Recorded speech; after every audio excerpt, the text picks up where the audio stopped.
Good morning everybody, कैसे हैं आप सभी। एग्जाम में आप सभी का स्वागत है। मैं अवनीश। चलिए स्टार्ट करते हैं क्लास। प्रीवियस क्लास के अंदर हमने लिक्विड लिमिट के बारे में पढ़ा था कि कैसे ग्रांडे ने कैसे इस एपरेटस पे काम किया, how to calculate the liquid limit of this soil. तो यहाँ पे हमने लिक्विड लिमिट के बारे में बात करी थी। लिक्विड लिमिट में हमने कैसे ग्रांडे एपरेटस के बारे में बात करी थी, कैसे ग्रांडे टूल्स के बारे में बात करी थी, उसकी डायमेंशन एएसटीएम पे काम किया, इसको हम बोलते हैं अमेरिकन स्टैंडर्ड टेस्टिंग मशीन के ऊपर काम किया था। लेकिन ऐसा नहीं है कि लिक्विड लिमिट को कैलकुलेट करने का सिर्फ एक ही मेथड है कि आप सिर्फ कैसे ग्रांडे एपरेटस पे काम करिए। Now we will discuss the new topic and new methods to calculate the liquid limit is a cone penetrometer. इसको हम कॉन पेनिट्रेशन मेथड के नाम से जानते हैं। यही हम यहाँ पे कैलकुलेट करेंगे। नहीं तो इसे कैलकुलेट करने से बोलते हैं कौन पेनिट्रेशन मेथड। अच्छा, वीडियो लैग हो रही है क्या? एक मिनट।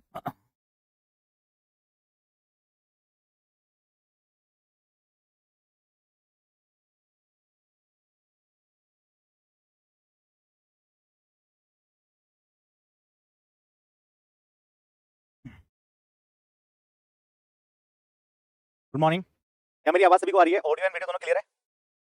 जल्दी से बताइए एक बार। आप सभी को आवाज आ रही है? हाँ, अब ओके। चलिए, मैं बोल रहा था कि प्रीवियस क्लास के अंदर हमने चेक किया था कि how to calculate the consistency. Consistency का मतलब क्या होता है, हम प्रीवियस क्लास के अंदर पढ़ चुके हैं। पहले मुझे बता दो कि क्या मतलब होता है कंसिस्टेंसी का।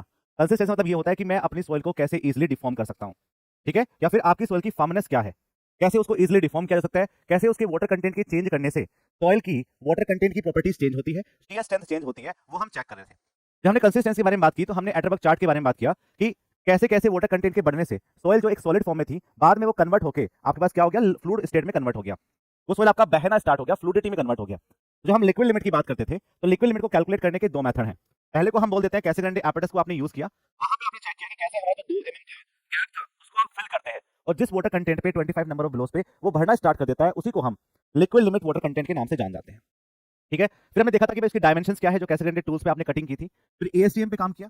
लेकिन ऐसा नहीं है कि सिर्फ लिक्विड लिमिट को कैसे ग्रांडे एपरेटस से ही यूज किया जा सकता है। यहाँ पे आपके और मेथड भी होते हैं जिसको हम बोलते हैं कॉन पेनिट्रोमीटर मेथड या cone penetration method. Cone penetration method क्या बोलता है कि मेरे पास है ना, मेरे पास यहाँ पे एक कौन होगा, मेरे पास एक ऐसा कौन होगा, ये कौन, जिसका आपका सेंटर एंगल 31 डिग्री होता है। 31 डिग्री का सेंटर एंगल होगा। हम एक सॉइल का पूरा स्पेसिमेन बनाएंगे, उसमें वाटर कंटेंट को ऐड कर देंगे। जैसे हम इसका वाटर कंटेंट को यहाँ पे ऐड कर देंगे, वाटर कंटेंट को यहाँ पे ऐड कर देंगे, तो हम ये चेक करते हैं कि कितने वाटर कंटेंट पे आपका जो ये कौन है ये सॉइल के अंदर 20 mm का पेनिट्रेशन करता है। 20 mm का पेनिट्रेशन करता है और उस 20 mm के पेनिट्रेशन के करस्पॉन्डिंग जो वाटर कंटेंट आपने यूज किया उसी को हम लिक्विड लिमिट वाटर कंटेंट बोल देते हैं और इसी को हम कॉन पेनिट्रोमीटर टेस्ट के नाम से जानते हैं। Got it? तो देखो यहाँ पे लिखा हुआ है soil is mixed with the water and cone is lower to touch the surface of soil and release the cone penetrate the soil due to its own weight, due to its own weight, due to its own weight। Own weight की वजह से क्या हुआ, ये आपका penetrate किया। इसको हम यहाँ पे डिस्कस करते हैं। बात करते हैं moisture content eight which penetration of corn is 20 mm is reported as a liquid limit water content। Liquid limit water content को हम WL से डिनोट करते हैं और जो 20 mm का पेनिट्रेशन ये करेगा उसी के करस्पॉन्डिंग हम वाटर कंटेंट को डिस्क्राइब कर लेंगे। इसी को हम कॉन पेनिट्रोमीटर या कॉन पेनिट्रेशन मेथड के नाम से जानते हैं। क्लियर है सभी को? एग्जाम में यहां से दो टाइप के क्वेश्चंस बनेंगे।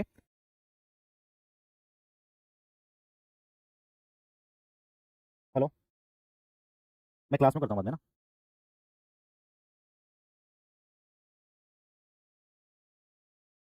देखो यहाँ पे आपके दो क्वेश्चन बनेंगे एग्जाम में। पहला ये कि लिक्विड लिमिट को कैलकुलेट करने में इनमें से कौन सा मेथड यूज किया जाता है, और वहां पे आपको कैसे करने का ऑप्शन नहीं दिया होगा, तब समझ जाना कौन पेनिट्रोमीटर मेथड पे काम करना है। पहले तो कंडीशन ये हो गई।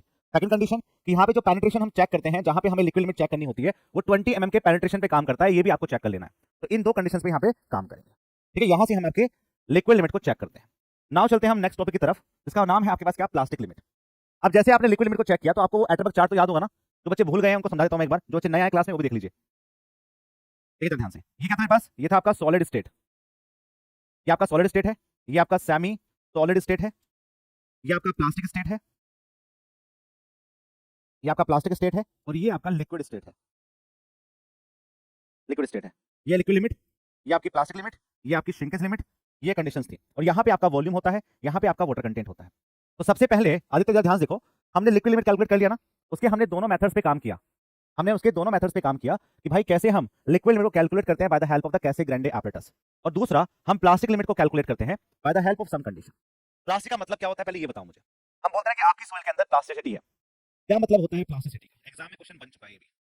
प्लास्टिसिटी का मतलब ये होता है कि आपकी सॉइल के अंदर डिफॉर्मेशन तो होगा, क्योंकि सॉइल में पास क्या इलास्टिक प्रॉपर्टी दिखाएगा नहीं, ये डिफॉर्म तो करेगा। प्लास्टिक है सॉइल, नॉट इलास्टिक। आप लोड लगाएंगे ये डिफॉर्म करेगा और दोबारा से अपनी पोजीशंस पे रिगेन नहीं करता है। ये बात आपको ध्यान रखना, इसलिए हम इसको इलास्टिक नहीं बोलते हैं, इसलिए हम इसको प्लास्टिक बोलते हैं। तो ये जो प्लास्टिसिटी इसका मतलब ये होता है कि आपकी सोइल के अंदर डिफॉर्मेशन तो हुआ लेकिन कोई वॉल्यूम चेंज नहीं होगा। There is no volume change, only deformation, no volume change. ठीक है, मैं लिख देता हूं deformation of soil, deformation of soil, soil without any volume change, without any volume change हम यहाँ पे कैलकुलेट करते हैं। इसको बोलते हैं, इसी को हम बोल देते हैं, इसको बोलते हैं प्लास्टिसिटी। अब देखो मैं आपसे पूछूं कि बताओ मुझे जो प्लास्टिक लिमिट होती है इसकी कंडीशन क्या है, तो वो तो आप इस चार्ट से बना दोगे। क्या? It is a boundary water content between plastic state and semi solid state. पहली कंडीशन समझ में आ गई आप सभी को? तो ये क्या होता है मेरे पास, ये आपका बाउंड्री वाटर कंटेंट होता है प्लास्टिक स्टेट का और सेमी सॉलिड स्टेट के बीच के पॉइंट का। पहली बात तो ये आपको ये क्लियर हो गया। दूसरा, जब हम यहाँ पे आपके पास प्लास्टिक को चेक करते हैं तो हम क्या करते हैं, हम यहाँ पे 3 mm का एक थ्रेड बनाएंगे। 3 mm का हम एक थ्रेड बनाते हैं, मतलब मिट्टी में पानी को ऐड करेंगे और उस पर एक थ्रेड बनाएंगे जो आपका 3 mm का थ्रेड होगा। अब वो जो 3 mm का थ्रेड है वो जब डिफॉर्मेशन करना स्टार्ट कर देता है या क्रम्बल करना स्टार्ट करता है, पहले आपके पास ऐसा थ्रेड होगा, आपने उसको रोल किया, अब रोल करने के बाद वो ऐसा ऐसा ऐसा ऐसा क्रम्बल करना स्टार्ट करेगा। तो जिस वाटर कंटेंट पे ये 3 mm का थ्रेड क्रम्बल करना स्टार्ट करेगा, that is called the plasticity. इसी को हम प्लास्टिसिटी के नाम से जानते हैं, इसी को हम प्लास्टिसिटी के नाम से जानते हैं, इसका ध्यान रखें। व्हाट इट, कोई डाउट है पूछ लीजिए इसमें? If you have any doubt please ask. Aditya, Komal, Prakash, बोलिए, कोई डाउट है किसी को तो पूछ सकते हैं। चलिए अब पढ़ लेते हैं, यदि डाउट नहीं है तो। क्या लिखा हुआ है? It is a boundary motion content between plastic and semi solid state. बता चुका हूं प्लास्टिक और सेमी सॉलिड स्टेट के बीच में बाउंड्री वाटर कंटेंट होता है। दूसरा, at a plastic limit soil when rolled in the thread of diameter 3 mm start to crumble. ठीक है, तो जो क्रम्बल करना स्टार्ट करेगा उसको हम क्या बोलेंगे? प्लास्टिसिटी के नाम से जानते हैं। एक बात और ध्यान रखेंगे, very very important, liquid limit में सोइल की शियर स्ट्रेंथ नहीं बन पाती है। उसका मेन कारण तो यही है कि भाई जो सॉइल है वो आपकी फ्लूइड स्टेट में जा रही है, तो वहां पे जो फ्लो हो रहा है उसको रेजिस्ट नहीं कर पाता है सॉइल, तो वहां पे इसलिए शियर स्ट्रेंथ नहीं बन पाती है। लेकिन जब आप प्लास्टिसिटी की बात करते हैं या प्लास्टिक लिमिट की बात करते हैं तो वहां पे जो शियर स्ट्रेंथ होती है वो 100 टाइम्स ज्यादा होती है as comparison to the liquid limit. तो यहाँ पे शियर स्ट्रेंथ हमेशा ज्यादा पाया जाएगा, ये बात आपको ध्यान रखना है। ठीक है, दूसरा, आप देख रहे हो कि इस कर्व में यहाँ पे आपका 0 वाटर कंटेंट है, जैसे जैसे आप बढ़ते गए आपके वाटर कंटेंट की वैल्यू बढ़ती गई। अब यहाँ पे ध्यान देखो, मैं आपसे पूछूं कि लिक्विड लिमिट ज्यादा है या फिर आपकी प्लास्टिक लिमिट ज्यादा है, तो ऑब्वियसली यहाँ पे देख के समय आ रहा है कि जो प्लास्टिक लिमिट है वो आपकी कम होगी और जो लिक्विड लिमिट होगी वो ज्यादा वाटर कंटेंट पे होगी, तो ये डब्ल्यू हो जाएगा। व्हाट इट, तो ये यहाँ पे लिखा हुआ है, ये जो यहाँ पे लिखा हुआ है ये सारे क्वेश्चन आपके एग्जाम में आ चुके हैं कि लिक्विड लिमिट होती क्या है, इसमें हम जो क्रम्बल करते हैं उसका डाया क्या होता है, तीसरा शियर स्ट्रेंथ क्या होती है, क्या प्लास्टिक लिमिट की वैल्यू आपकी लिक्विड लिमिट से ज्यादा होती है कम होती है, सभी क्वेश्चन आपके एग्जाम में आ चुके हैं। ठीक है, तो आपको क्लियरली समझ में आ चुका है। अब चलते हैं नेक्स्ट पे, अब बात करते हैं श्रिंकेज लिमिट पे। सबसे ज्यादा कंफ्यूजन है बच्चों को इसमें कि जो श्रिंकेज लिमिट है वो होता क्या है एक्चुअली, इसको थोड़ा अच्छे समझ लेते हैं। श्रिंकेज लिमिट को अच्छे से थोड़ा समझ लेते हैं। पहली बात तो यदि आप इसको कर्व से समझो तो ये कर्व देखो ध्यान से, यहीं पे जो मैंने यहाँ पे बनाया था आपका, ये जो आपका it is a boundary water content between semi solid state and the solid state. Solid state और सेमी सॉलिड स्टेट में जो ये बाउंड्री वाटर कंटेंट है, क्या हम इसी को बोलते हैं क्या श्रिंकेज लिमिट? पहली बात तो ये समझ में आ चुका है आपको। सेकंड, आपको ये समझ में आ चुका है कि यहाँ पे ना स्लोप चेंज हो रहा है, देखो स्लोप इज इंक्रीजेस, स्लोप आपका बढ़ता बढ़ता बढ़ता बढ़ता जा रहा है यहाँ पे, लेकिन जैसे ही आप 0 से WS के बीच में जाएंगे यहाँ पे स्लोप की वैल्यू क्या है? क्लास रुक गई, अच्छा नेट का इशू है क्या? ऑल ओके, ऑल ओके, एक बार थम्स अप कर देंगे यदि क्लास सब ओके चल रहा है तो। ठीक है, अब देखिए ध्यान से, यहाँ पे देखो स्लोप क्या है, तो स्लोप आपका यहाँ पे है, वो स्लोप आपका यहाँ पे है, मतलब कोई भी वॉल्यूम चेंज यहाँ पे नहीं हो पाया है। यहाँ पे भी आपका वॉल्यूम सेम, यहाँ पे भी आपका वॉल्यूम सेम, यहाँ पे भी आपका वॉल्यूम सेम, यहाँ पे भी आपका वॉल्यूम सेम। तो मतलब क्या हुआ, पहली बात तो आपको ये समझ में आनी चाहिए यहाँ पे कि भैया ये जो सारी बातें की जा रही हैं वो तब की जा रही हैं जब सॉइल आपकी 100% सैचुरेटेड है। तो जो श्रिंकेज लिमिट है ये मिनिमम से मिनिमम वाटर कंटेंट है, जहां पे सॉइल की वैल्यू आपके एस की वैल्यू 1 होगी, मतलब सॉइल आपकी सैचुरेटेड तो रहेगा ही रहेगा, एस की वैल्यू यहाँ पे आपकी 1 होगी ही होगी, एस की वैल्यू आपकी 1 होगी। तो श्रिंकेज लिमिट और 0, ये एस की वैल्यू आपकी 1 होगी, जहां पे हम बोल देते हैं कि सॉइल आपकी 100% सैचुरेटेड है, ये आपका एस की वैल्यू यहाँ पे 1 होगी। ठीक है, इसके बाद यदि आपकी सॉइल के अंदर आप कोई भी वॉल्यूम चेंज करेंगे तो वॉल्यूम चेंज नहीं होता। ठीक है, कोई भी वॉल्यूम चेंज नहीं होगा। इस लिमिट के बाद यदि आपने कोई भी वॉल्यूम चेंज किया तो आपका कोई भी वॉल्यूम चेंज नहीं होगा। और दूसरा, आप वाटर कंटेंट को और भी कम कर दो ना, यदि वाटर कंटेंट यहाँ पे और भी कम कर दो फिर भी कोई भी वॉल्यूम चेंज नहीं होगा। सर सेकंड पे 10 2.7 होता है, उसके बियॉन्ड भी या 0 भी होता है। नो नो, कभी भी आप 0 नहीं बोलेंगे। सॉइल एक्चुअली वो सॉइल आपका फ्लूइड स्टेट में जा रहा है तो थोड़ा बहुत तो यहाँ पे फ्रिक्शन देगा ही देगा। ठीक है, यदि वो पानी के फ्लो को बिल्कुल भी फ्रिक्शन नहीं दे रहा है तो हम नेग्लिजिबल मान देते हैं, लेकिन उसकी एक एग्जैक्ट वैल्यू होती है 2.7 किलोमीटर पर मीटर स्क्वायर। मैंने आपको प्रीवियस क्लास में बताया था, इसको 0 नहीं बोलेंगे। ठीक है मिस्टर शेख साहब, इसको 0 नहीं बोलेंगे, इसकी एक फिक्स वैल्यू होती है दैट इक्वल्स टू 2.7 किलोमीटर पर मीटर। ये बात आपको ध्यान रखना है। गॉट इट, ये बात आपको समझ में आ चुकी है। चलिए अब बात करते हैं यहाँ पे श्रिंकेज लिमिट क्या है। सबसे पहले इसकी जो डेफिनेशन है क्या होती है, it is a boundary motion content between the solid and semi solid state. Solid और सेमी सॉलिड स्टेट के बीच की जो बाउंड्री होती है उसी को हम श्रिंकेज लिमिट के नाम से जानते हैं और उसको हम WS बोलते हैं, WS के नाम से जानते हैं। दूसरा, it is a moisture content eight which soil is just saturated. हाँ, ध्यान रखें, एग्जाम में क्वेश्चन आता है वो कौन सी लिमिट होती है जिसपे सॉइल आपकी सैचुरेटेड होती है लेकिन कोई वॉल्यूम चेंज नहीं होता है। That is the shrinkage limit. आप देख चुके हो ग्राफ से बनना है चीजें। तो यहाँ पे क्या है, सॉइल इज जस्ट सैचुरेटेड मतलब क्या है, एस की वैल्यू यहाँ पे 1 होगी। जब भी क्वेश्चन में आपको बोले कि सॉइल आपकी श्रिंकेज लिमिट पे है तो आप अपने आप समझ जाना, आप अपने आप समझ जाना कि सॉइल में एस की वैल्यू 1 होगी। Minimum water content eight which soil is could be saturated.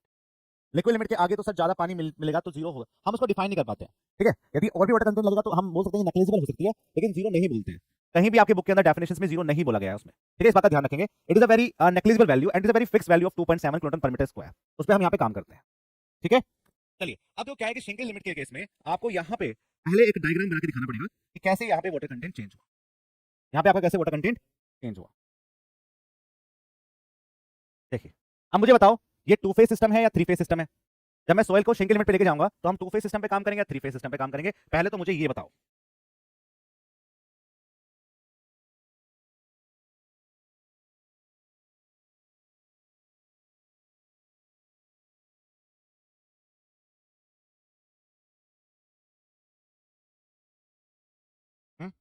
कुछ नहीं। चलिए, 2 phase system, obviously 2 phase system पे काम किया जाएगा। पहले 3 रहेगा श्रिंकेज लिमिट पे 2। नहीं नहीं नहीं, क्या शेख साहब जी आपने कैसी बात कर दी है। जब भी हम आपके लिक्विड लिमिट की बात कर रहे हैं तो ये जो हम सारा वाटर कंटेंट कैलकुलेट कर रहे हैं वो किस पे कर रहे हैं, ये कैलकुलेट कर रहे हैं हम फाइन ग्रेन सॉइल पे। तो यहाँ पे हम ओनली 2 फेज सिस्टम पे काम करेंगे और पहले से ही मानेंगे कि सॉइल के हर पार्ट में हर वर्ड्स में पानी है। तो that is a 2 phase system. ये 3 फेज सिस्टम पे काम, एयर का कुछ काम ही नहीं यहाँ पे। ठीक है, जब पानी भर ही दिया आपने तो एयर तो अपने आप ही बाहर निकल जाएगी। क्यों, तो किसकी डेंसिटी कम है, पानी की डेंसिटी ज्यादा है, पानी रुकेगा, एयर बाहर जाएगा। ऐसा काम होता है, तो इसको हम 2 फेज सिस्टम के नाम से जानते हैं। मैंने बोला कि यहाँ पे आपका सॉलिड है, दिस इज योर सॉलिड, और यहाँ पे आपका पानी है, water, this is your water. ये रेड पानी है। ठीक है, वैसे तो पानी ब्लू होता है। क्या पानी ब्लू होता है क्या, क्या पानी कोई कलर नहीं होता, हनी सिंह से पूछना पड़ेगा फिर। चलिए, तो सॉलिड की बात करते हैं और वाटर की बात करते हैं। अब तो क्या हुआ, जैसे ही हमने इसके अंदर वाटर कंटेंट को कम किया, ये मेरे पास क्या है, ये हो सकता है कि आपकी प्लास्टिक लिमिट पे लेके आया, ये हो सकता है कि आपके लिक्विड लिमिट पे लेके आया, लेकिन जैसे ही ये आपकी श्रिंकेज लिमिट पे गया होगा, जैसे ही आपकी श्रिंकेज लिमिट पे गया होगा, श्रिंकेज लिमिट पे, तो इसमें कुछ ना कुछ पानी तो कम हुआ होगा। पर क्या चेंज नहीं होगा इसमें, you know understand about this, कि इसके अंदर सॉलिड तो चेंज नहीं होंगे, सॉलिड तो चेंज नहीं होंगे, सिर्फ इसके अंदर पानी चेंज होगा, वाटर कंटेंट चेंज होगा। पहले वाटर कंटेंट ज्यादा रहा होगा आपके लिक्विड लिमिट पे, प्लास्टिक लिमिट पे, लेकिन अब आपका जो वाटर कंटेंट है वो आपका कम हो गया। That is your water content. ये वाटर कंटेंट आपका यहाँ पे।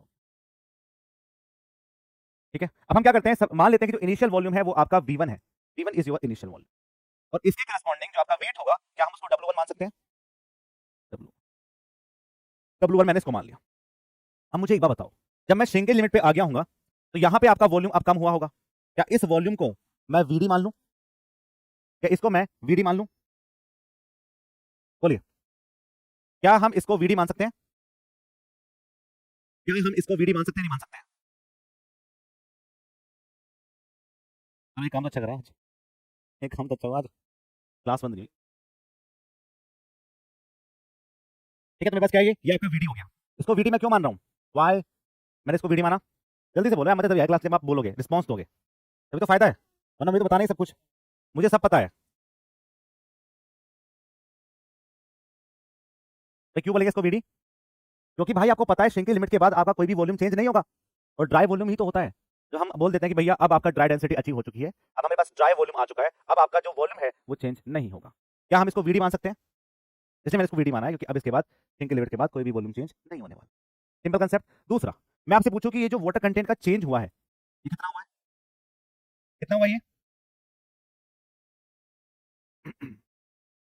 इसको हम मान सकते हैं, इसको हम मान सकते हैं कितना, इसको हम मान सकते हैं P1 में से आप VD को माइनस कर दीजिए, ये आपका ये वॉल्यूम हो गया। P1 में से आपने VD को माइनस कर दिया तो आपका ये वाला वॉल्यूम आ गया।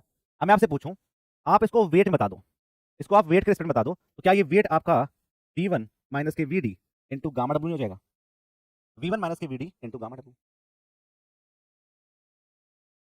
हो जाएगा, हो जाएगा भाई, ये तो आपका वॉल्यूम है, ये वेट हो जाएगा, density equals to mass upon volume तो होता है, मास को लाना है मुझे तो मुझे डेंसिटी से मल्टीप्लाई करनी पड़ेगी। क्यों भाई ब्रो, ये बात ध्यान रखेंगे। दूसरा ये बात समझो कि यहाँ पे मुझे बताओ, जब सॉलिड और वाटर रहा होगा तब भी आपका ये रहा होगा। अब यदि पानी की जगह एयर भी आ जाए, पानी की जगह एयर भी आ जाए, तब फिर भी कोई वॉल्यूम चेंज होगा या नहीं, तो फिर भी आपका कोई भी वॉल्यूम चेंज नहीं होगा। आप सॉलिड में ले आओ, आप एयर में ले आओ, तो क्या है, अब यहाँ पे ये वैल्यू आपकी फिक्स हो चुकी है, अब आपकी ये वैल्यू फिक्स हो चुकी है, तो अब ये चेंज नहीं होगी, अब आप कुछ भी ले आओ, ठीक है, तो ये बात आपको ध्यान रखना है कि चाहे एयर ले आओ चाहे आप पानी ले आओ, तो उन केस में आपका वॉल्यूम चेंज नहीं होगा, क्योंकि श्रिंकिंग लिमिट की कंडीशन ये है कि इसके बाद कोई भी वॉल्यूम चेंज नहीं होगा। अब मेरा जो कंसर्न है वो ये है कि मुझे आप अपने आप कैलकुलेट करके बताओ कि क्या होगा आंसर। वाटर कंटेंट का फॉर्मूला क्या होता है? वाटर कंटेंट का फॉर्मूला पूछ रहा हूं मैं आपसे। वाटर कंटेंट का फॉर्मूला, जिसको हम W बोलते हैं, और मैं श्रिंकिंग लिमिट कैलकुलेट कर रहा हूं, तो क्या बोलूंगा इसको? Wait of water divided by weight of solid. ये तो बोलेंगे wait of water by the wait of solid. अब मुझे बताओ कि वेट ऑफ वाटर कितना होगा? वेट ऑफ वाटर कितना होगा?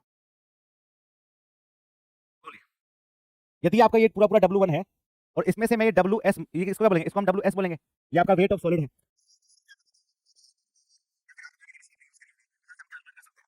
तो W में पास क्या होगा? W1 में से वेट ऑफ सॉलिड को माइनस कर दीजिए। इस W1 में से आपने वेट ऑफ सॉलिड को माइनस किया तो आपका ये बचा। अब उसमें से भी आपको ये वाला पार्ट और माइनस करना पड़ेगा, माइनस V1 माइनस के VD into gamma W divided by weight of solid. देखो ध्यान से, कोई डाउट है किसी को तो पूछिए। W1 में से WS माइनस कर दिया तो आपके पास इतना पार्ट है, लेकिन श्रिंकिंग लिमिट पे वाटर कंटेंट तो चेंज हुआ है, वो इतना हो गया। और जब इतना हो गया है तो आपको इतना पार्ट माइनस करना पड़ेगा। ये वॉल्यूम है, इसको वेट में कन्वर्ट करिए, गामा W सप्लाई कर दी और divided by weight of solid. यहीं से आपकी लिक्विड लिमिट कैलकुलेट होती है, और इसी को हम लिक्विड लिमिट नहीं, श्रिंकिंग लिमिट, यहीं से आपकी श्रिंकिंग लिमिट कैलकुलेट होगी, और इसी को हम श्रिंकेज लिमिट वाटर कंटेंट के नाम से जानते हैं। तो क्लियर? इसमें डरते हैं सब बच्चे, कोई डरने वाली बात है इसमें?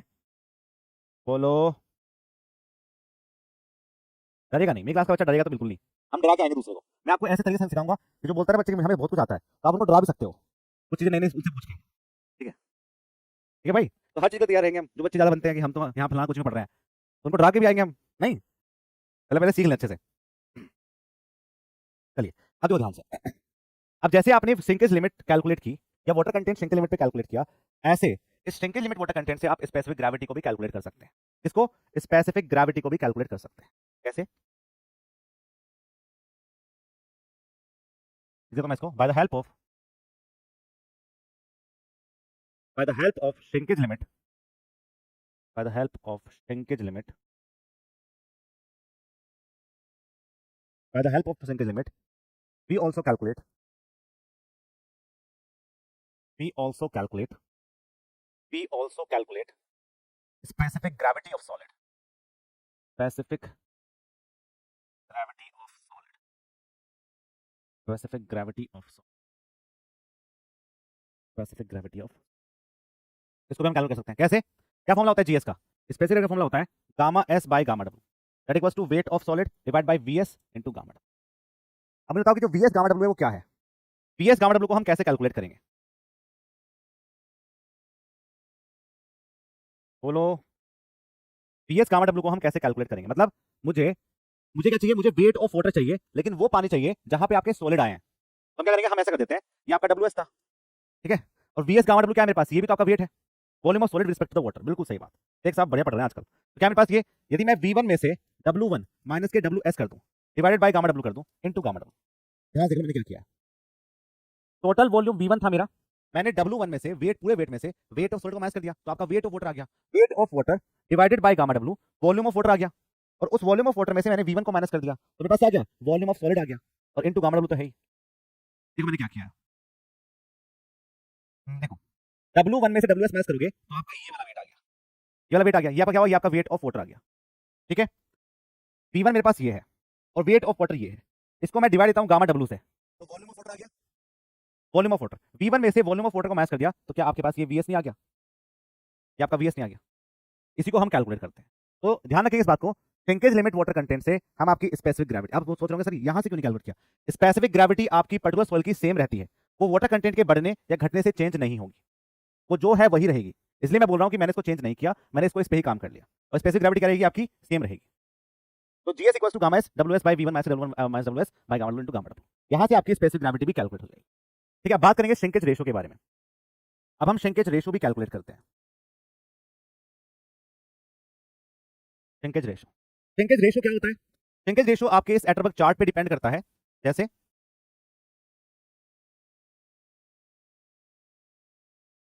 इसको अगले पेज बनाते हैं, अगले पेज बनाते हैं, श्रिंकेज रेशो को अगले पेज बनाते हैं। ये आपका श्रिंकेज रेशो, श्रिंकेज रेशियो क्या होता है?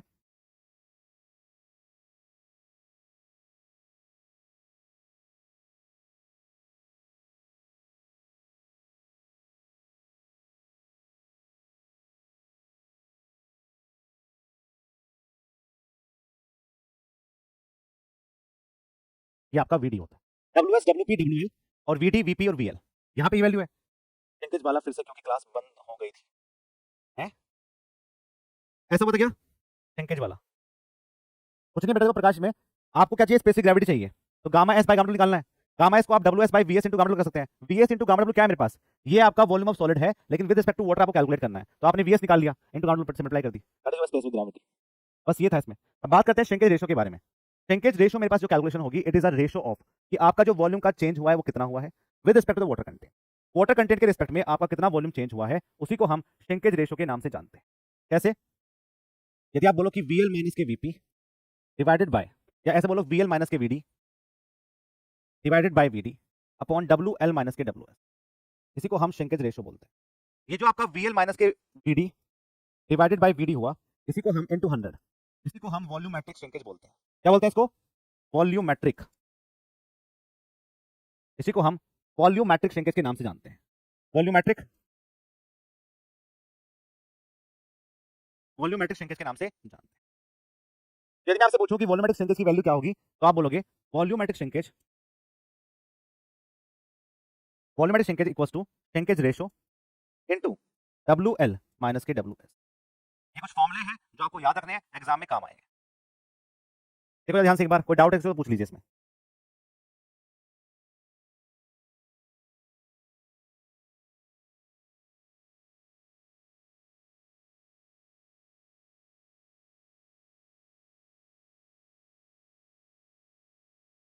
सर वीडी होगा नीचे में सर, तो वीडी लिखा है बेटा मैंने, वीडी तो लिखा है, वीडी मैं इसके और सिस्टम में काम कर रहा हूँ। देखो यहाँ जरूरी नहीं है कि आपको क्या करना है, श्रिंकेज रेशियो में वीडी लेना है या वीएल लेना है।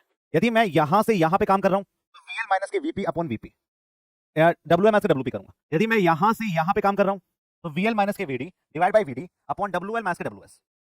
ठीक है, डब्ल्यू एल माइनस के डब्ल्यू एस पे काम किया जाता है।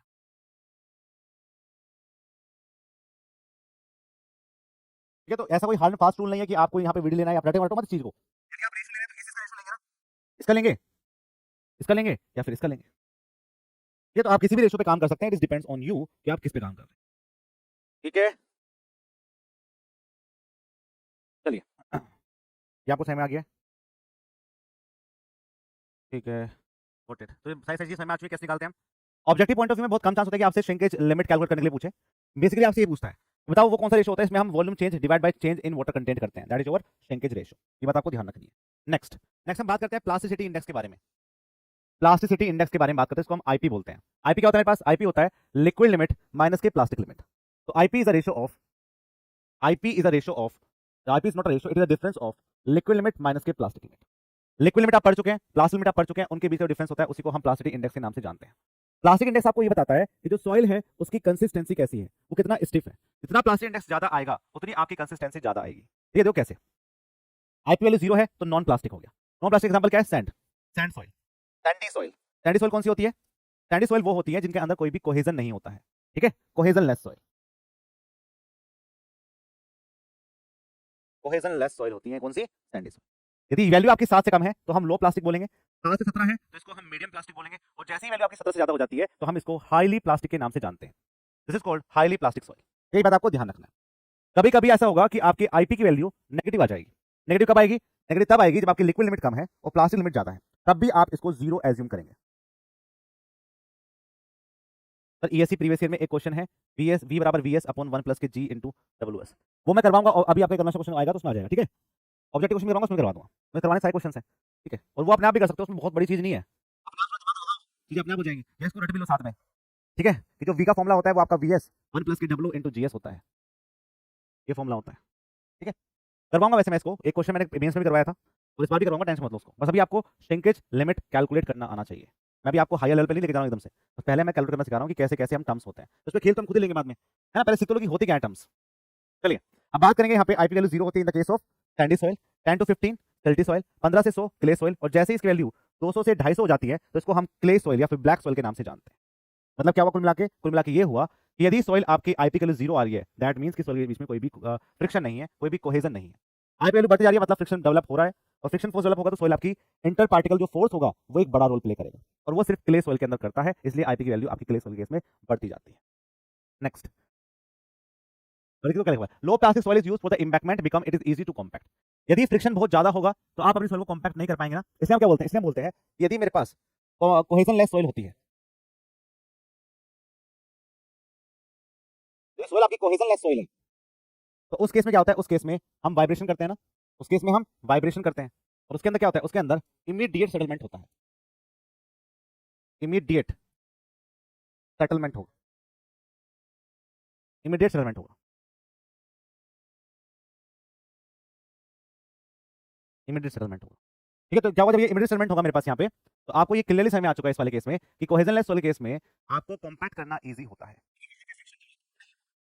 यदि आपके पास आईपी की वैल्यू ज्यादा है और लिक्विड लिमिट, क्या है आईपी वैल्यू कब बढ़ेगी, जब आपके लिक्विड लिमिट की वैल्यू बढ़ेगी या फिर आपके प्लास्टिक लिमिट की वैल्यू घट जाए। तो जैसी सॉइल मेरे पास ऐसी होती है उनको हम फैट क्ले के नाम से जानते हैं। जब सॉइल में आपके पास क्या होता है, लिक्विड लिमिट बढ़ती है, तो उसको हम फैट क्ले के नाम से जानते हैं। दूसरा, सॉइल विद स्मॉल आईपी, यदि आपकी आईपी की वैल्यू कम है तो मतलब आपकी लिक्विड लिमिट भी कम होगी, तभी आपका आईपी कम आ रहा है, तो उसको हम लीन क्ले या फिर हार्श क्ले के नाम से जानते हैं। हार्श क्ले, हार्श क्ले के नाम से, बात आपको ध्यान रखना। जैसे आपने यहाँ पे फैट क्ले या फिर लीन क्ले के बारे में पढ़ा, ऐसे ही हम आपके श्रिंकेज इंडेक्स को भी पढ़ेंगे। प्लास्टिक इंडेक्स क्या होता है, प्लास्टिक इंडेक्स तो लिक्विड लिमिट और प्लास्टिक लिमिट के बीच का डिफरेंस होता है। एक आपका श्रिंकेज इंडेक्स भी होता है जो आपके प्लास्टिक लिमिट और श्रिंकेज लिमिट के बीच का डिफरेंस होता है, उसको हम श्रिंकेज इंडेक्स के नाम से जानते हैं। तो यहाँ पे जब आपको कैलकुलेट करना होगा तो उससे पहले आपको श्रिंकेज लिमिट वाटर कंटेंट पता होना चाहिए, अभी हम इसको कैलकुलेट कर पाएंगे, वरना हम इसको कैलकुलेट नहीं कर पाते। ठीक है, नहीं तो हम इसको कैलकुलेट नहीं कर पाएंगे। व्हाट इट, कोई डाउट है किसी को, जल्दी पूछो यहाँ से। If you have any doubt please ask. कोई भी किसी बच्चे को डाउट हो रहा है यहाँ पे तो पूछ सकता है,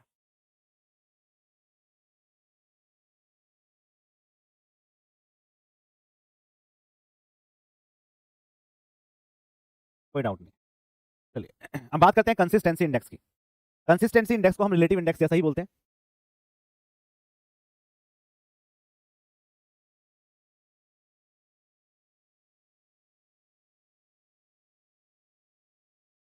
कंसिस्टेंसी इंडेक्स को हम रिलेटिव इंडेक्स के जैसा ही बोलते हैं। क्यों भाई, जैसे आपका रिलेटिव इंडेक्स सैंडी सॉइल में होता है, किसमें, सैंडी सॉइल में। सैंडी सॉइल में आपकी सॉइल का स्ट्रेंथ क्या है, डेंसनेस क्या है, वो आपका इजीली कॉम्पैक्ट हुआ या नहीं हुआ, उसके अंदर लूजनेस कितना है, उसके अंदर डेंसनेस कितना है, इन सबको जो कैलकुलेट करता है वो आपका रिलेटिव इंडेक्स कैलकुलेट करता है। ठीक है, उसकी शेयर स्ट्रेंथ को डिस्क्राइब करेगा। मतलब सैंडी सॉइल की पूरी जन्म कुंडली होती है आपके रिलेटिव डेंसिटी के पास, रिलेटिव इंडेक्स के पास। ऐसे ही क्ले सॉइल की जो प्रॉपर्टी है उसकी शेयर स्ट्रेंथ के बारे में बताएगा। उन सबको डिस्क्राइब करता है कंसिस्टेंसी इंडेक्स। कंसिस्टेंसी इंडेक्स और रिलेटिव इंडेक्स हम इसलिए पढ़ते हैं क्योंकि ये आपके फील्ड की कंडीशंस को स्टिमुलेट करता है, फील्ड की कंडीशंस को बताता है। क्यों, जो कैसे बताता है, आपने फॉर्मूला पढ़ा होगा कंसिस्टेंसी इंडेक्स का, that equals to liquid limit minus के natural water content divide by liquid limit minus के प्लास्टिक लिमिट। तो ये जो आपका WN है ना, ये क्या है मेरे पास, ये आपका नेचुरल वाटर कंटेंट है, इसको बोलते हैं इन सीटू, इन सीटू या फिर नेचुरल वाटर कंटेंट जो आपके फील्ड में रहा होगा। ये बात समझ रहे हो यहाँ पे, ये बात तो समझ रहे हो, ये जो लिक्विड लिमिट है प्लास्टिक लिमिट है तो आपने लैब में निकाले होंगे ना, लेकिन जो अपना WN है वो आपके फील्ड की कंडीशंस को स्टिमुलेट करता है, दिखाता है, इसलिए हम कंसिस्टेंसी इंडेक्स पे काम करते हैं। ठीक है, तो जो आपकी सॉइल है उसका इन सीटू बिहेवियर को चेक करता है, सॉइल की शियर स्ट्रेंथ को बताता है, that is called the consistency index. इसी को हम कंसिस्टेंसी इंडेक्स के नाम से जानते हैं। दूसरा होता है लिक्विड इंडेक्स। लिक्विड इंडेक्स इसका भाई है, लेकिन भाई अच्छा नहीं है। जब भी कंसिस्टेंसी बात की जाएगी तो मतलब हम ये बोलेंगे, आप इस ग्राफ को देखो, इस ग्राफ समझेंगे। ठीक है, मेरे पास ये आपका सॉलिड स्टेट था ना, ठीक है, मेरे पास ये आपका सेमी सॉलिड, ये आपका प्लास्टिक स्टेट, और यहां पे आपके पास क्या था, लिक्विड स्टेट था, लिक्विड स्टेट, लिक्विड स्टेट आपके पास ये था। यहां पे आपके वॉल्यूम की बात की जा रही है, दैट इज योर वॉल्यूम, ऐसी बात की जा रही है।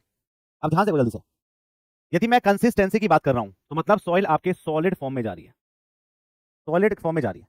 यदि आपका लिक्विडिटी इंडेक्स बढ़ रहा है, जो हम कैलकुलेट करेंगे यहां से, मतलब सॉइल आपकी लिक्विड स्टेट में जा रही है, लिक्विड स्टेट में। तो मुझे बताओ कि सॉइल में शियर स्ट्रेंथ कहां पे ज्यादा होगी, यहां पे ज्यादा होगी या फिर यहां पे ज्यादा होगी। जहां पे आपका फ्रिक्शन ज्यादा लगेगा, सॉइल आपकी सॉलिड फॉर्म में पाया जाएगा, वहां पे शियर स्ट्रेंथ ज्यादा होगी। इसलिए बोलते हैं कंसिस्टेंसी इंडेक्स के बढ़ने से सॉइल आपकी स्टिफ होती जाती है, उसके अंदर से वाटर कंटेंट कम होता जाएगा। लेकिन जैसे जैसे आपका लिक्विडिटी इंडेक्स बढ़ेगा, सॉइल की जो शियर स्ट्रेंथ है वो लूज हो जाएगी। क्यों, क्योंकि यहां पे कोई फ्रिक्शन डेवलप नहीं हो रहा है।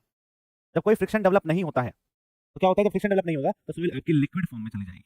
और लिक्विड स्टेट में जाएगी तो सॉइल आपकी फ्लूइड स्टेट में चली जाएगी, इसका ध्यान रखना।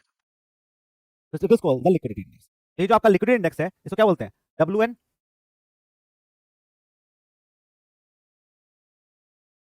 WM minus WP divided by WL minus के WP।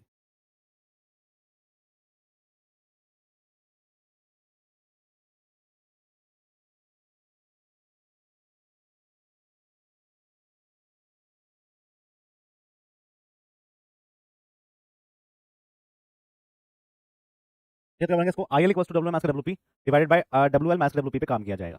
ठीक है, ये हम काम करते हैं। यदि आप consistency index plus liquid index दोनों की बात करेंगे तो दोनों मिला के आके 1 के बराबर होगा। ये दोनों आपके मिला के 1 के बराबर। ठीक है, consistency index plus liquid index दोनों मिला के आपके पास क्या होता है? Liquid index plus consistency index दोनों मिला के आपके 1 के बराबर होती है। कैसे? देखो इसकी जो डायमेंशंस हैं उसको हम कैसे डिस्क्राइब करते हैं। देखो ऐसे करेंगे इसको हम, जो कंसिस्टेंसी इंडेक्स है ना वो आपके पास क्या होता है? यदि 1 से बड़ा है तो सॉइल आपकी वेरी स्टिफ होगी। यदि आपकी 1 से कम है, 1 से 0.75 0.75, देखो जैसे जैसे कंसिस्टेंसी इंडेक्स आपका कम होता जा रहा है वैसे वैसे जो सॉइल है उसकी जो कंसिस्टेंसी है वो आपकी बढ़ती जा रही है। तो कंसिस्टेंसी देखो क्या है, जैसे जैसे आईसी की वैल्यू यहाँ पे कम होती जा रही है, कंसिस्टेंसी क्या हुई? अब आपकी कम हो गई। पहले स्टिफ था, अब आपका लिक्विड स्टेट में आ गया। और एक बात और देखो आप यहाँ पे, जैसे जैसे आपका लिक्विड लिमिट बढ़ती जा रही है सॉइल क्या हो रही है? सॉइल आपकी फ्लूइड स्टेट में जा रही है। ये तो ये बात आपको ध्यान में समझ में आ रही होगी कि भैया आईसी यदि बढ़ेगा तो आईएल कम होगा, एंड वाइस वर्सा, ये दूसरे के अपोजिट होते हैं। अब क्या बच्चे मुझसे ये पूछते हैं कि क्या आईएल की वैल्यू आपकी नेगेटिव भी हो सकती है क्या? बताओ भैया मुझे, यदि मेरा आईसी प्लस आईएल दोनों मिला के 1 हो रहा है तो क्या, मुझे ये तो बता दो यहाँ पे,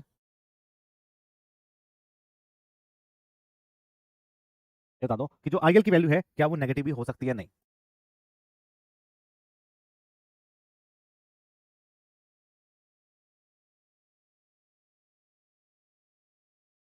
बोलो भैया जल्दी।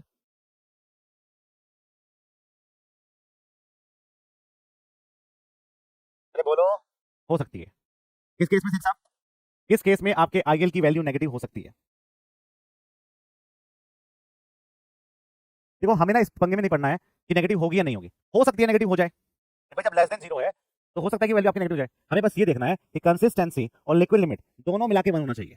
दोनों को जब आप ऐड करेंगे वो 1 होना चाहिए। आप उसको नेगेटिव कर लो, आप उसको पॉजिटिव कर लो। ठीक है, आप उसको पॉजिटिव कर लो, तो इन दोनों की वैल्यू आपकी 1 के बराबर हो रही है तो हम बोल सकते हैं कि नेगेटिव हो रही है, तो हो जाने दो, क्या दिक्कत है? वरना किसी भी केस में ऐसा नहीं हो सकता कि आईसी और आईएल दोनों मिला के 1 हो रहा है और वैल्यू आपकी नेगेटिव आ जाए। कभी हो सकता है क्या ऐसा? भाई यदि वैल्यू आपकी नेगेटिव होगी, आईएल के लिए मान लो कि आपकी -1 है, तो आईसी का हमारे पास आईसी आपका 2 हो जाएगा, जबकि ऐसा पॉसिबल नहीं है। ऐसा पॉसिबल नहीं है, तो हम इसको बोल नहीं सकते कि भाई आईसी और आईएल की वैल्यू आपकी नेगेटिव हो सकती है। हमें बस ये चेक करना है कि इन दोनों का जो समेशन है वो आपके 1 के बराबर होना चाहिए। यदि ये आपका 0.75 है ना तो ये आपका 0.25 होगा। बस आपको इतना ध्यान रखना है। ठीक है, इसे बोलते हैं, इसी को हम कंसिस्टेंसी इंडेक्स के नाम से जानते हैं। अब बात करते हैं थिक्सोट्रॉपी के बारे में। उससे पहले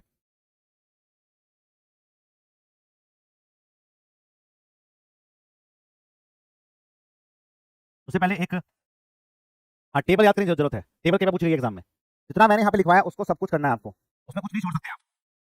ठीक है, नेक्स्ट नेक्स्ट हम बात करते हैं टफनेस इंडेक्स के बारे में।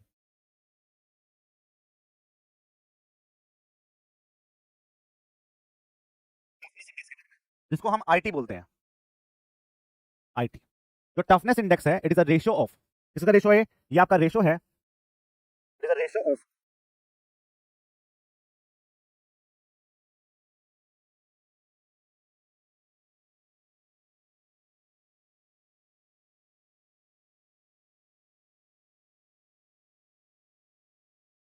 Plastic index divided by the flow index.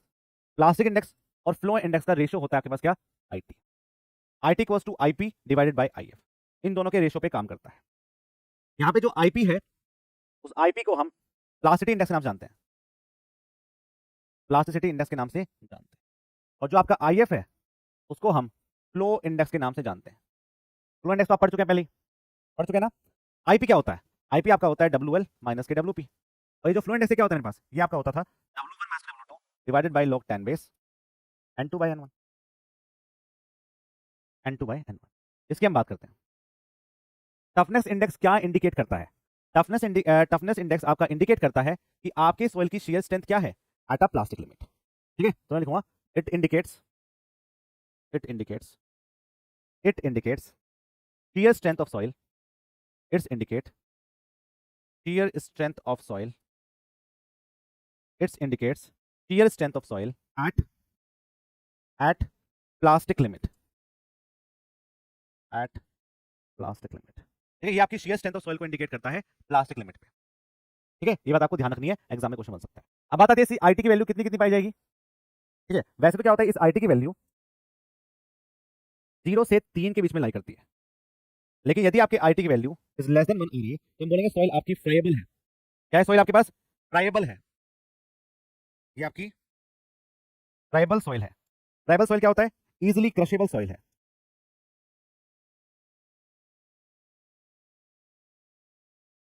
Easily क्रशेबल soil है. ठीक है, ये बात आपको ध्यान रखना है. तीसरा, यदि सिर्फ आपसे पूछा जाए कि टफनेस इंडेक्स की वैल्यू कितनी होती है, 0 से 3 होगी, लेकिन पूछा जाए आपसे कि क्ले सॉइल कितना होता है, तो the clay soil toughness index की वैल्यू आपकी 1 से लेके 3 के बीच में लाई करती है. टफनेस इंडेक्स की वैल्यू आपकी 1 से लेके 3 के बीच में लाई करती है, ये आपको ध्यान रखना है.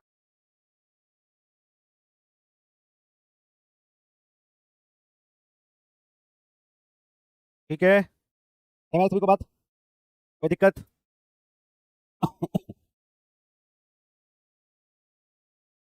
कोई डाउट है किसको यहाँ पे? चलिए अब बात करते हैं थिक्सोट्रॉपी के बारे में. थिक्सोट्रॉपी क्या होती है? आपके पास क्या होता है, मान लो आपके सॉइल की शियर स्ट्रेंथ लूज हो चुकी है, या सॉइल में ऐसा स्ट्रेंथ आया कि उसने सारी स्ट्रेंथ को खा गया, तो लॉस ऑफ शियर स्ट्रेंथ हो गया. यदि आपके सॉइल में लॉस ऑफ शियर स्ट्रेंथ हो गया और रिमोल्ड करने पे, मतलब आपने सॉइल को डिस्टर्ब कर दिया. जब भी रिमोल्डिंग की बात की जाएगी, समझ जाना कि सॉइल में डिस्टर्बेंस की बात की जा रही है. अपनी सॉइल टाइम के साथ साथ अपनी स्ट्रेंथ को रिगेन कर लेता है. तो जो अपनी स्ट्रेंथ को रिगेन कर लेता है उसको क्या बोलते हैं, उसी को हम थिक्सोट्रॉपिक बोलते हैं. ठीक है, इन सॉइल को बोलते हैं, इन सॉइल को हम थिक्सोट्रॉपिक बोलते हैं. और इस फिनोमेना को हम थिक्सोट्रॉपिक हार्डनिंग के नाम से जानते हैं, कि जो आपकी सॉइल थी उसमें लॉस ऑफ शियर स्ट्रेंथ हुआ था, लेकिन टाइम के साथ साथ उसने अपनी स्ट्रेंथ को रिगेन कर लिया, तो बोलते हैं उसी को हम क्या बोलते हैं, उसी को हम थिक्सोट्रॉपिक फिनोमेना के नाम से जानते हैं. तो क्या लिखा हुआ यहाँ पे, property by virtue of which loss of shear strength or remolding can be regained if a soil is left undisturbed for some time. This increase in shear strength is due to regain of chemical equilibrium due to the reorientation of the water molecules in the adsorbed water layer. ये basically क्या होता है, ये basically आपके reorientation of molecules of water की वजह से होता है कि जो सॉइल है वो अपनी shear strength को पूरा कर लेता है. एक बात और ध्यान रखेंगे, ये उड़ता ऐसा है, ऐसा उठेगा फिर डाउन जाएगा, फिर ऐसा उठेगा फिर डाउन जाएगा, लेकिन ध्यान रखेंगे ये कभी भी अपनी इनिशियल पोजीशन पे नहीं पहुंच पाता है, ये हमेशा ऐसा रह जाता है.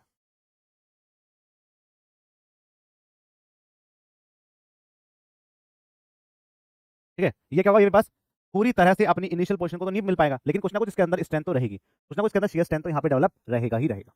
और इस फिनोमेना को बोलते हैं, इस फिनोमेना को हम थिक्सोट्रॉपिक हार्डनिंग के नाम से जानते हैं. थिक्सोट्रॉपिक थिक्सोट्रॉपिक हार्डनिंग के नाम से हम इसको जानते हैं.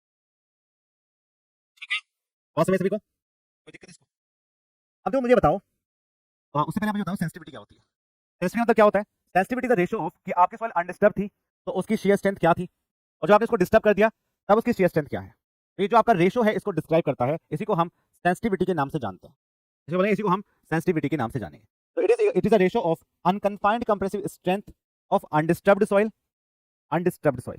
divided by unconfined compressive strength of remolded soil. So it is a ratio of UCS of undisturbed divided by UCS of remolded. ये UCS क्या होता है इसके बारे में हम आगे पढ़ेंगे. It is a cohesion. ठीक है, ये क्या होता है, ये UCS जो होगा मेरे पास, ये क्या होगा, ये UCS जो मेरे पास यहाँ पे कैलकुलेट होगा वो अनकन्फाइंड कंप्रेसिव स्ट्रेंथ होती है. क्या होती है, अनकन्फाइंड. इसके बारे में हम आगे पढ़ेंगे, बस अभी आप नाम सुन लेना, अनकन्फाइंड कंप्रेसिव स्ट्रेंथ. ठीक है, तो मुझे बताओ जिन सॉइल के अंदर सेंसिटिविटी ज्यादा होगी, सेंसिटिविटी ज्यादा मतलब क्या हो रहा है कि आपकी जो अनडिस्टर्ब्ड की स्ट्रेंथ है वो ज्यादा है और जो रिमोल्डेड की स्ट्रेंथ है वो कम है, तभी आपकी सेंसिटिविटी ज्यादा आएगी ना.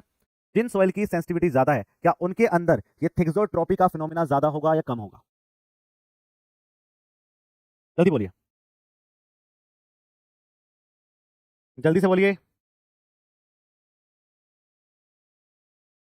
बोलो भाई.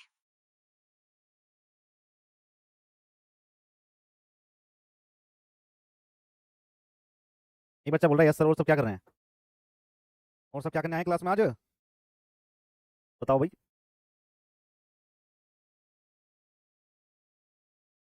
देखो, जिन सॉइल के अंदर सेंसिटिविटी ज्यादा है उनका मतलब यह है कि उनकी जो अनकन्फाइंड कंप्रेसिव स्ट्रेंथ है वो ज्यादा है.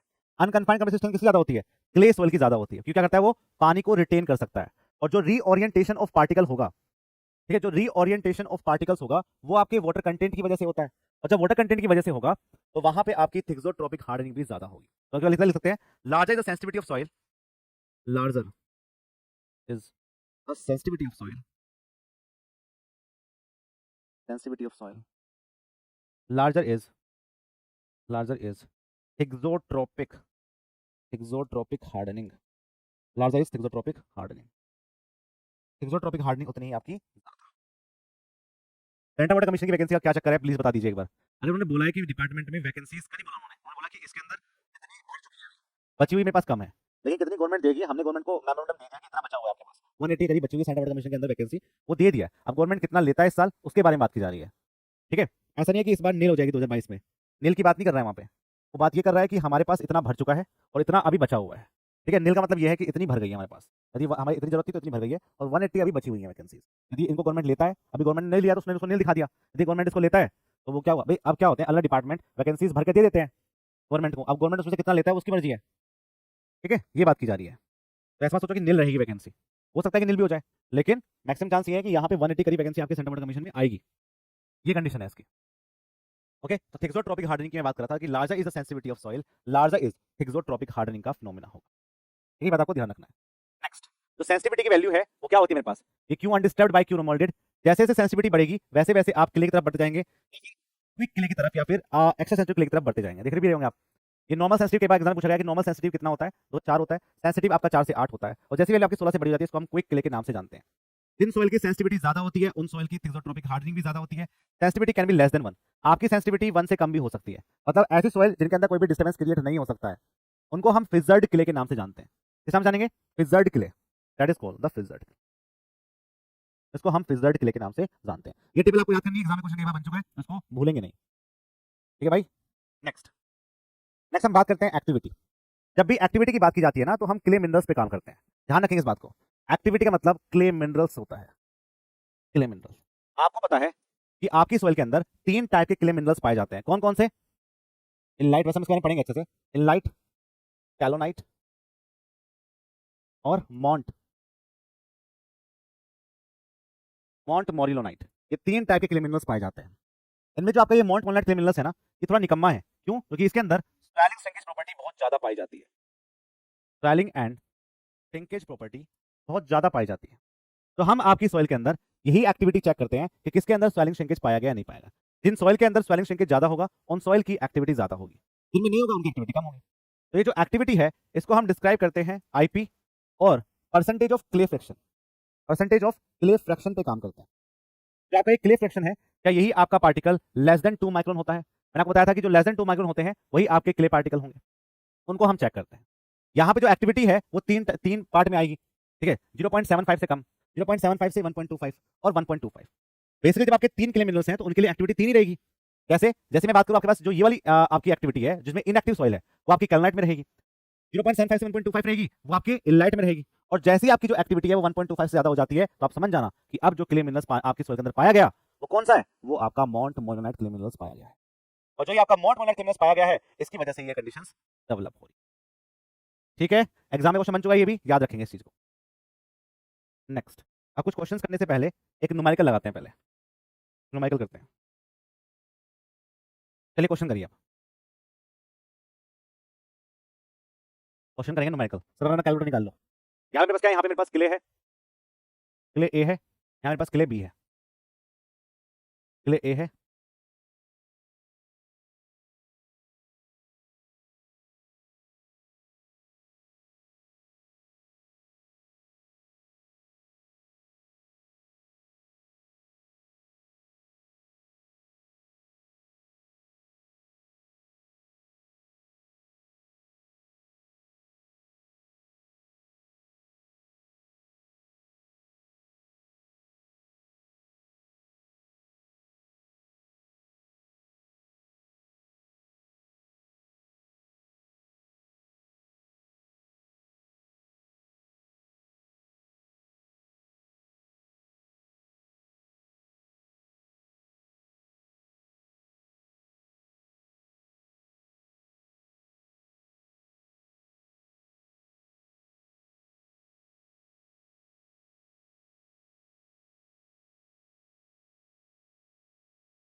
बात करते हैं क्ले ए है मेरे पास, क्ले बी है। यहाँ पे आपके पास क्या है, यहाँ पे आपकी लिक्विड लिमिट है, लिक्विड लिमिट मेरे पास ये है आपकी प्लास्टिक लिमिट, ये आपके पास क्या है फ्लो इंडेक्स है मेरे पास IF, और यहाँ पे आपका दिया हुआ है natural water content. Natural water content इसको हम WN बोलते हैं। ये आपका 35% है, 35%। ये आपका 15% है, 15%।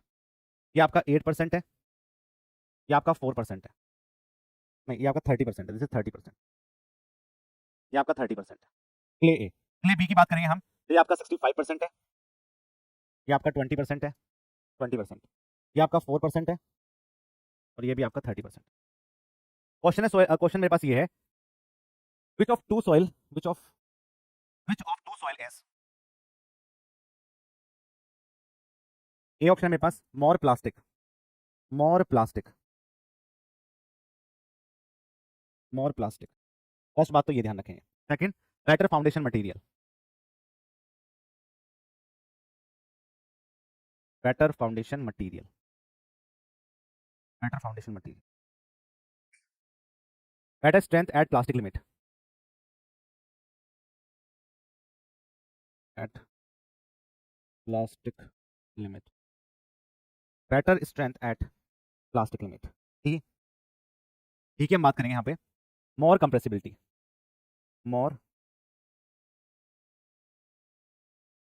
कंप्रेसिबिलिटी, ये बात चल रही है। ठीक है, तो ऐसे क्वेश्चन आपके एग्जाम में आएंगे कि इनमें से कौन सी सॉइल आपकी ज्यादा प्लास्टिक होगी, बेटर फाउंडेशन मटेरियल के लिए कौन सी अच्छी है, या स्ट्रेंथ एट प्लास्टिक लिमिट क्या होगी मेरे पास, और कंप्रेसिबिलिटी किसकी ज्यादा है। ठीक है, तो पहले मैं बताओ कि मोर प्लास्टिक किसकी होगी। सोल्यूशन करते हैं यहाँ पे। तो जो ए है, यदि मैं मोर प्लास्टिक की बात करूं तो जिसमें प्लास्टिक इंडेक्स ज्यादा होगा, क्या वही सॉइल आपकी मोर प्लास्टिक होगी। IP is greater, soil is more plastic, soil is more plastic. ये तो कंसेप्ट है, क्लियर है सभी को। तो पहले हम निकाल लेते हैं। यदि मैं आपके पास IPA निकालता हूं तो WMSWP पे काम करूंगा, 35 माइनस के 15 दैट इक्वल्स टू 20। यदि मैं आपके पास IPB की बात करूंगा, IPB की बात करूंगा तो मेरे पास क्या होगा, 65 माइनस के 20 दैट इक्वल्स टू 45। तो क्या मेरे पास soil B is more plastic, soil B is more, soil B is more plastic.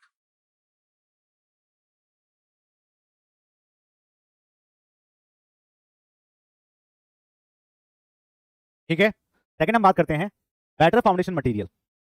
Jin soil की शियर स्ट्रेंथ ज्यादा होगी वह आपके बेटर फाउंडेशन मटेरियल होंगे।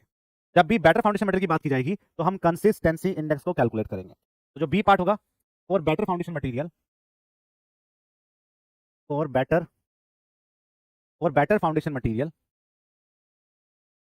Foundation material, for better foundation material, consistency index, consistency index calculated, consistency index को calculate किया जाता है। ठीक है, तो IC1 बता दो पहले। IC1 का मेरे पास WL माइनस के WN divided by WL minus के WP, ICA हो गया। लिक्विड मेरे पास कितनी है 35, नेचुरल कितना मेरे पास 30, लिक्विड मेरे पास कितनी है 35, प्लास्टिक कितने मेरे पास 15। ICB बता दो, WL 65 माइनस के नेचुरल कितना मेरे पास 30, 65,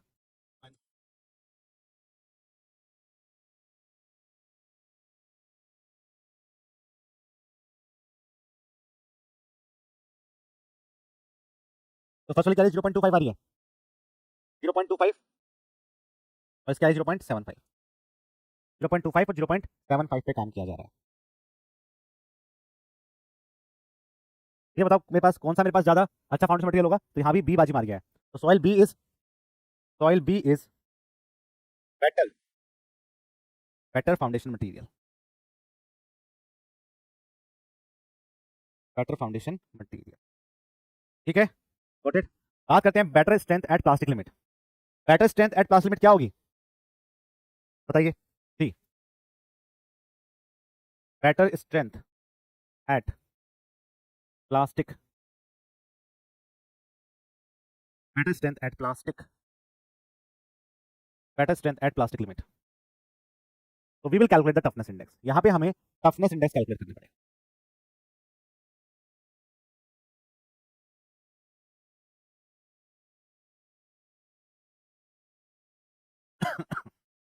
यहां पे हमें टफनेस इंडेक्स कैलकुलेट करना पड़ेगा। टफनेस इंडेक्स मुझे यहां पे कैलकुलेट करना। ठीक है, तो टफनेस इंडेक्स मेरे पास होगा जिसको हम ITA बोलते हैं, ITA, ये आपका हो जाएगा IPA divided by IF। IPA मेरे पास क्या है, WL माइनस WP, 35 माइनस 15, 15, और IFA कितना मेरे पास, फ्लो इंडेक्स कितना रखा है, 8%, डिवाइड बाय 8। ITB हम कैलकुलेट कर लेते हैं, ITB 65 minus 20, 65 minus 20 divide by 4। बोलिए कौन सा है? तो यहाँ पे देख के समझ में आ रहा है मुझे कि जो बी होगा वो ज्यादा टफ होगा। तो मैं लिखूंगा B is ITB is than ITA, B is tougher than A. तो बी होगा वो आपका ज्यादा टफ होगा ए से ज्यादा टफ होगा। ठीक है,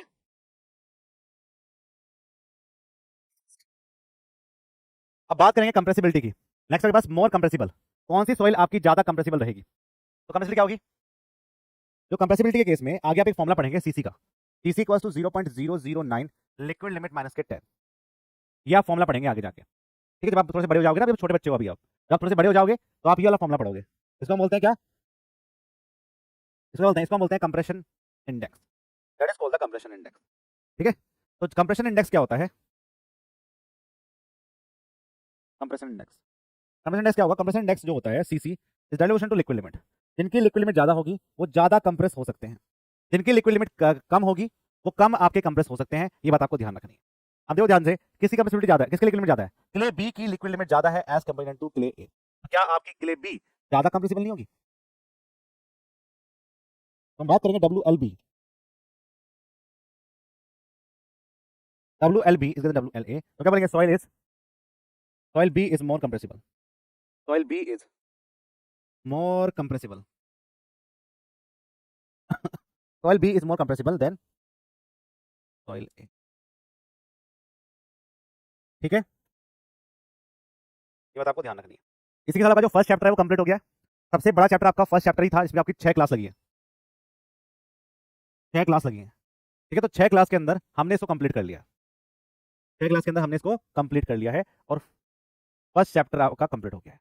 अब आपने कितना पढ़ा है, अब आपको एक बार चेक कर लेते हैं, कर लूं चेक आपको एक बार। ठीक है, तो करते हैं क्वेश्चन प्रैक्टिस सेट 2। मैं क्वेश्चंस दिखाऊंगा सिर्फ आपको, करवाने मुझे कल सैटरडे को ही है, तो अभी हम QPS दिखाते तो मैं आपको question practice set QPS 2। Question practice sheet मैंने दी आपको 2 वाली, अब इस क्वेश्चन के आंसर तो जल्दी आप।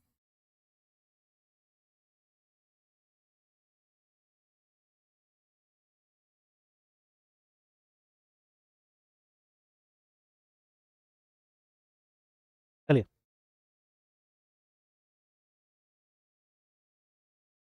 सबका मैं बताऊंगा आंसर क्या है इसका। ठीक है, बस देखते रहो तुम। पहला क्वेश्चन आपके पास, water content soil sample can not be determined by the method, इनमें से किस मेथड से आप वाटर कंटेंट कैलकुलेट नहीं कर सकते?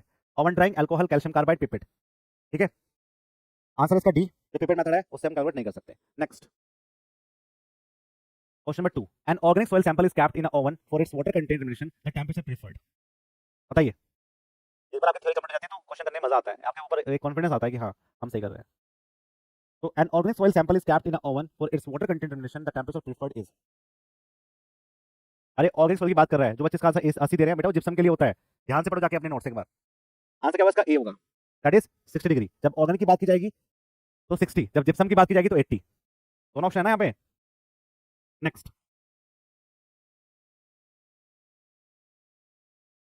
The water content of soil deposit in the in situ conditions is determined by।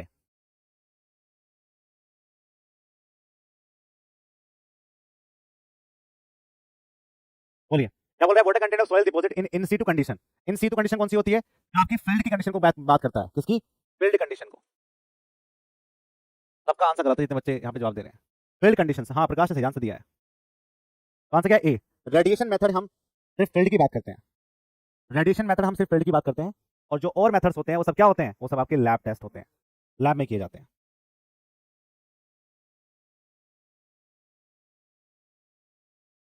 इनसे बारे में पढ़ेंगे कैसे कैसे होता है। ठीक है, अभी बस सुन लो, शीट देख लो क्या क्या दी हुई मैंने। Indian standard the sieve size are given. यदि आप इंडियन स्टैंडर्ड की बात करेंगे तो जो सीव साइज होता है उसके हम सी एनालिसिस करते हैं ना, तो जो सी एनालिसिस हम करेंगे वो नंबर ऑफ ओपनिंग पे डिपेंड करता है, नंबर ऑफ ओपनिंग पर इंच पे डिपेंड करता है, size of aperture in mm पे डिपेंड करता है, या size of aperture in centimetre पे डिपेंड करता है। बोलिए, तो साइज ऑफ अपर्चर पे डिपेंड करता है, आंसर जो होगा वो आपका सी होगा। क्यों होता है, कैसे होता है, वो हम करेंगे डिस्कस। नेक्स्ट करिए। The portion of retained on dash I receive is termed as a gravel fraction.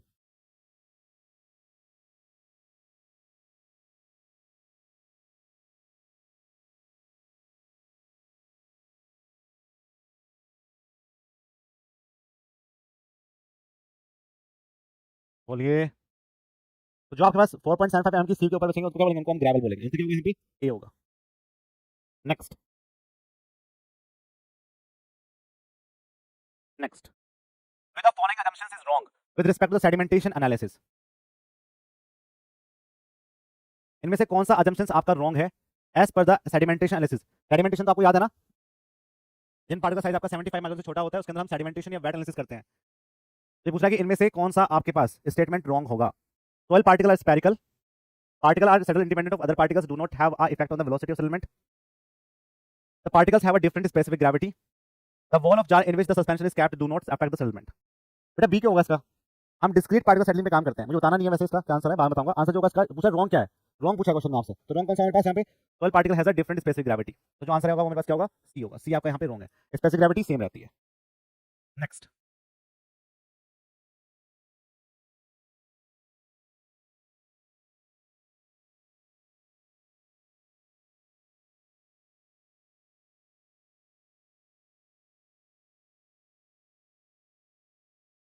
The lower limit of particle size allowed in the sedimentation analysis.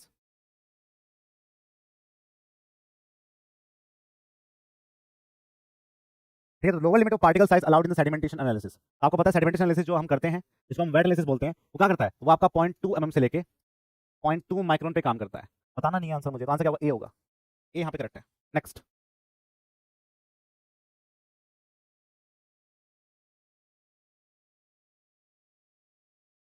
Next with the following can not be used as a dispersing agent. इनमें से कौन सा आपका dispersing agent नहीं है, can not be used as a dispersing agent. इनमें से कौन सा आपका डिस्पर्सिंग एजेंट की तरह यूज नहीं किया जा सकता।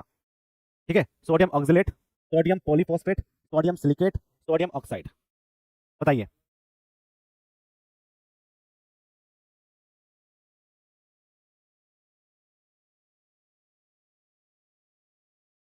बताइए, तो इनमें से जो मेरे पास ऑप्शन रहेगा वो सोडियम पॉलीफॉस्फेट भी होता है, सोडियम सिलिकेट भी होता है, सोडियम ऑक्सलेट भी होता है, सोडियम ऑक्साइड यूज नहीं किया जाता है। जो का आंसर होगा वो डी होगा, सोडियम ऑक्साइड को हम यूज नहीं करते हैं। Next the pipette method of sedimentation analysis, the soil is treated with two remove the organic matter. अब जो क्या होता है, हम कई बार प्री ट्रीटमेंट करते हैं, प्री ट्रीटमेंट करते हैं ना, मैंने आपको बताया था कल भी, प्री ट्रीटमेंट करते हैं तो कुछ चीजें आपकी छूट जाएंगी थ्योरी में, तो यहां से कवर होंगी, क्वेश्चंस के अकॉर्डिंग कवर होंगी। In a pipette method of sedimentation analysis the soil is treated, तो सॉइल को हम ट्रीट करते हैं dash to remove the organic material, hydrochloric acid, sodium oxalate, hydrogen peroxide, sodium silicate. ठीक है, तो वैसे तो हम इसके अंदर हाइड्रोजन पेरोक्साइड को यूज करते हैं, तो मैं बताऊंगा कि क्या होता है इसमें। नेक्स्ट चलिए, the following is not a disadvantage in using the pipette method of sedimentation analysis. इनमें से कौन सा आपका डिसएडवांटेज नहीं है यदि आप पिपेट मेथड को यूज कर रहे हैं सेडिमेंटेशन एनालिसिस के अंदर।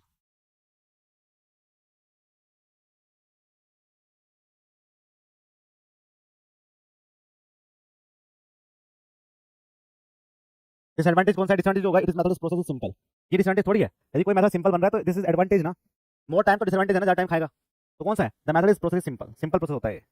Hydrometer method, the sampling depth is capped constant of. जब हाइड्रोमीटर मेथड की बात करते हैं, जो सैंपलिंग डेप्थ को हम कांस्टेंट रखते हैं, कितनी हाइट से हम आपके सैंपल को उठाते हैं। वैसे तो हम पिपेट में उठाते हैं, लेकिन इस वाली हाइट को हम फिक्स रखते हैं, 10 सेंटीमीटर की हाइट से हम आपके सैंपल को उठाते हैं। ठीक है, तो आंसर क्या होगा, डी होगा। नेक्स्ट ये करिए, with the following is the correct hydrometer reading equations. इनमें से कौन सी आपकी करेक्ट हाइड्रोमीटर रीडिंग है, ये सी टी है, C T C T C T C T. और ध्यान से क्या है इसका, इनमें से कौन सा आपका मैनिस्कस करेक्शन पॉजिटिव, और टेम्परेचर करेक्शन आपका पॉजिटिव नेगेटिव दोनों, और डिस्पर्सिंग करेक्शन आपका नेगेटिव, ये तो होते हैं। तो R equal to R S plus के सी एम प्लस माइनस के सी टी और माइनस के सी टी, तो आंसर क्या होगा, ए हो जाएगा। Next the volume of suspension taken in the hydrometer test. Hydrometer test के अंदर जो हम वॉल्यूम ऑफ सस्पेंशन लेके चलते हैं कितना होता है, 120 लेके चलते हैं। बेटा हाइड्रोमीटर की बात कर रहा है वो, वॉल्यूम सस्पेंशन की, उसमें लेते हैं हम 1000 ml पे काम करते हैं, 1000 ml पे काम करेंगे, बताऊंगा आपको कैसे करते हैं। ठीक है, और पिपेट में कितना लेते हैं, 500 ml, पिपेट में 500 ml लेते हैं। ठीक है, तो आपकी थ्योरी में ऐड करना है जाके। नेक्स्ट एक curve with a flat portion in A particle size distribution curve represent. यदि आपके पास क्या है, एक फ्लैट पोर्शन आ रहा है कर्व में, सर में ऐसा एक फ्लैट पोर्शन आ रहा है, फ्लैट पोर्शन, तो ये जो फ्लैट पोर्शन डिस्क्राइब करेगा, क्या डिस्क्राइब करेगा? बोलो।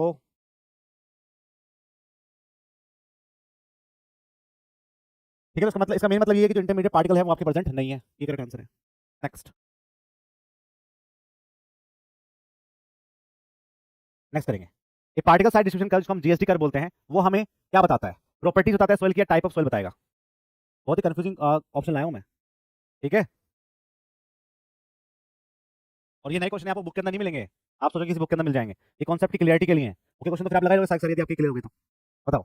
जो जीएसडी कर्व बनाता है उसके अंदर हम ग्रेडिंग की बात करते हैं ना, ये पास यूनिफॉर्मली ग्रेडेड है, या ये आपके पास वेल ग्रेडेड है। ये टाइप ऑफ सॉइल है, ना कि प्रॉपर्टी ऑफ सॉइल है। ठीक है, प्रॉपर्टीज ऑफ सॉइल तो ये होता है कि उसके अंदर शेयर स्ट्रेंथ क्या है, कंडीशंस क्या है। तो बेसिकली हम यहाँ पे टाइप ऑफ सॉइल को डिस्क्राइब करते हैं। ये आपका करेक्ट आंसर रहेगा यहाँ पे, ये not be. Next, the property of soil which allow to be deform rapidly without rupture is called as. ये करिए, वो सॉइल की कौन सी प्रॉपर्टी होती है इसके अंदर हम डिफॉर्म कर सकते हैं लेकिन उसके अंदर कोई भी फेल नहीं होगी सॉइल आपकी, रप्चर नहीं होगा सॉइल के अंदर। कौन सा होता है? उसको हम प्लास्टिक के नाम से जानते हैं, that is B. Next, the depth of groove cut by the Casagrande tool for determine the liquid limit. बताओ आंसर।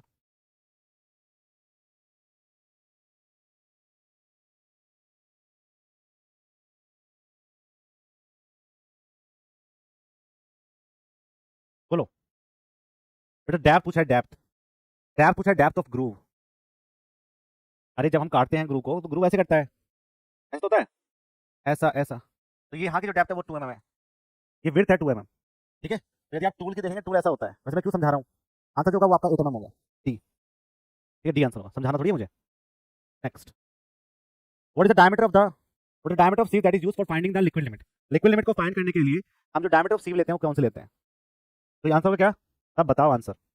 आंसर होगा, आंसर मेरे पास 425 माइक्रोन सी, 120 ग्राम सॉइल लेते हैं। Next, the number of revolutions per second at which the handle is rotated is the process of finding the liquid limit. कितने number of revolutions पे काम किया जाता है जब आप क्या करते हैं, जब आप लिक्विड कैलकुलेट करेंगे, आपको पता है 25 नंबर ऑफ ब्लोस पे काम करते हैं और वाटर पे काम करते हैं, तो 2 रिवॉल्यूशंस पर सेकंड पे काम किया जाता है।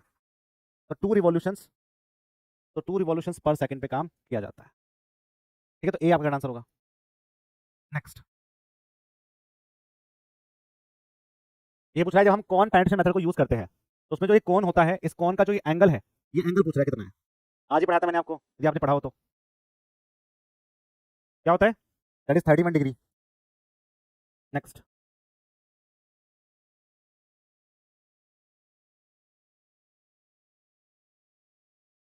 चलिए ये क्वेश्चंस मैं करवाऊंगा, ये आपको सारे सारे मिल जाएंगे, सारे सारे क्वेश्चन जो मैंने यहाँ पे दे रखे हैं, ये सारे क्वेश्चंस आपको मिल जाएंगे। और सैटरडे को हम करते हैं क्वेश्चंस को, सैटरडे को इनका क्यूपीएस करते हैं। तो आपको 2 क्यूपीएस मिले हैं, क्वेश्चन प्रैक्टिस सेट एक तो पहले मिला होगा, फर्स्ट वाला, और एक क्यूपीएस आपको 2 मिल गया है, सेकंड वाला। ये दोनों ही आपको कंप्लीट करके लाने हैं। ठीक है, ये दोनों आपको कंप्लीट करके लाने हैं। क्लासिफिकेशन ऑफ सॉइल को, ठीक है, we will discuss tomorrow class the classification of soil. Chapter number 2 है क्लासिफिकेशन ऑफ सॉइल,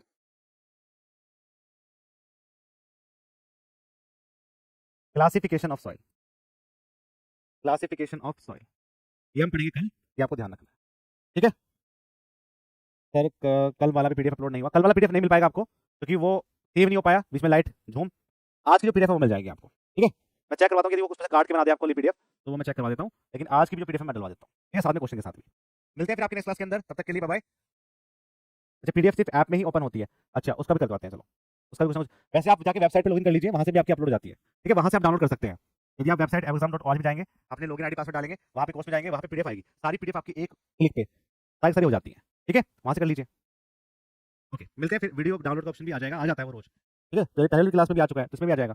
मिलते हैं फिर आपके नेक्स्ट क्लास के अंदर, तब तक के लिए बाय बाय। कल मिलते हैं सॉइल क्लासिफिकेशन के साथ में, जितना पढ़ा है सारा पढ़ के आना। तब तक के लिए जय हिंद, जय भारत।